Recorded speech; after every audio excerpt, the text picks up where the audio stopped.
আপোনাৰ মোৰ ঘৰৰ পাছফালে থকা বাঁহ টুকুৰাৰে বাৰু কি কৰিব নোৱাৰি। কলিয়াবৰৰ এজন ব্যক্তিয়ে সেই বাঁহ টুকুৰাৰে সাজি উলিয়াইছে বিভিন্ন সামগ্ৰী আৰু এই মুহূৰ্তত মই কলিয়াবৰৰ হাতীগাঁৱত উপস্থিত আছোঁ আৰু হাতীগাঁৱৰ সুকুমাৰ বৰা নামৰ ব্যক্তিজনে বিভিন্ন সামগ্ৰী তৈয়াৰ কৰিছে। মোৰ সহযোগে সেই দৃশ্য দেখুৱাব। খুব সুন্দৰকৈ আচলতে বাঁহৰে সামগ্ৰী তেওঁ নিৰ্মাণ কৰিছে। মহিলাসকলৰ প্ৰসাধন সামগ্ৰী ৰখা বিউটি বক্সকে ধৰি এই শৰাই আদি নিৰ্মাণ কৰা দেখিবলৈ পোৱা গৈছে আৰু নামঘৰ নিৰ্মাণ কৰিছে, ৰংঘৰ নিৰ্মাণ কৰিছে আৰু মৃত্যুঞ্জয় মন্দিৰ যি পুৰণি গুদামত থকা মৃত্যুঞ্জয় মন্দিৰ, সেই মৃত্যুঞ্জয় মন্দিৰ তেওঁ নিৰ্মাণ কৰিছে। যি মৃত্যুঞ্জয় মন্দিৰ তেওঁ নিৰ্মাণ কাৰ্য সম্পূৰ্ণ হ'লে অসমৰ মুখ্যমন্ত্ৰী ডক্টৰ হিমন্ত বিশ্ব শৰ্মাক নিজ হাতে দিয়াৰ কথা ইতিমধ্যে তেওঁ উল্লেখ কৰিছে। সহযোগে সেই দৃশ্যসমূহ দেখুৱাইছে।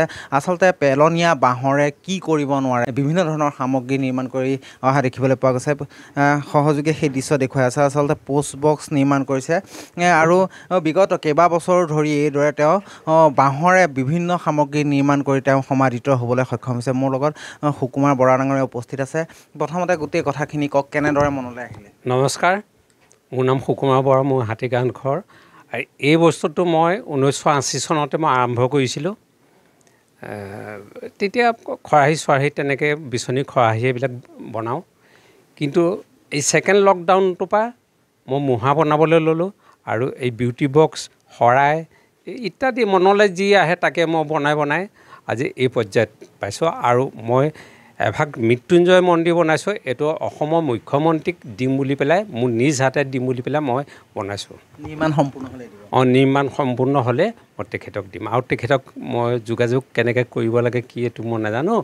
গতিকে এইটো যদি মোক কোনোবা সহায় কৰি দিয়ে মই এইটো তেখেতক উপহাৰ দিম বুলি পেলাই মই মনতে। বিউটি বক্স বা শৰাই সেইবিলাক কিমান মূল্যত বিক্ৰী কৰে? বিউটি বক্সবিলাক 1500 টকা আৰু হাত পেৰাবিলাক 800-900 আৰু শৰাইবিলাক 1000 টকা আৰু মুঢ়াবিলাক 600, যোৰা 1200।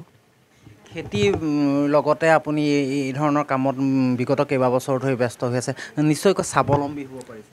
স্বাৱলম্বী মানে এইটো যেনে তেনে চলি আছোঁ আৰু এইটো কৰি, আৰু এইটো কৰি থাকিলেতো নহ'ব।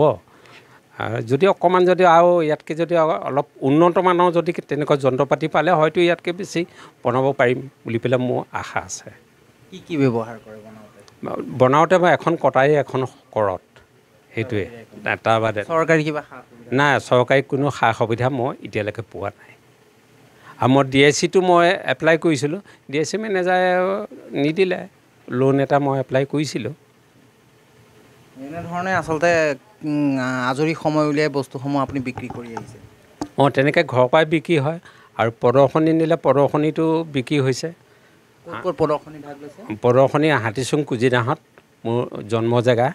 এই তাতে মোক প্ৰদৰ্শনীলৈ মোক নিমন্ত্ৰণ কৰিলে আৰু তাতে মই এই নামঘৰত লগোৱা গছা, শৰাই, কাপ প্লেট এইবিলাক চব তাত বিক্ৰী কৰিছিলোঁ আৰু টঙি ঘৰ বনাইছিলোঁ ধুনীয়া। নিশ্চয়কৈ আচলতে সহযোগীয়ে দেখুৱাব সেই দৃশ্য। ডোলাও তেওঁ নিৰ্মাণ কৰিছে, বাঁহৰ ডোলা, সম্পূৰ্ণ সকলো বস্তু কিন্তু বাঁহৰে তৈয়াৰ কৰা তেওঁ দেখিবলৈ পোৱা গৈছে।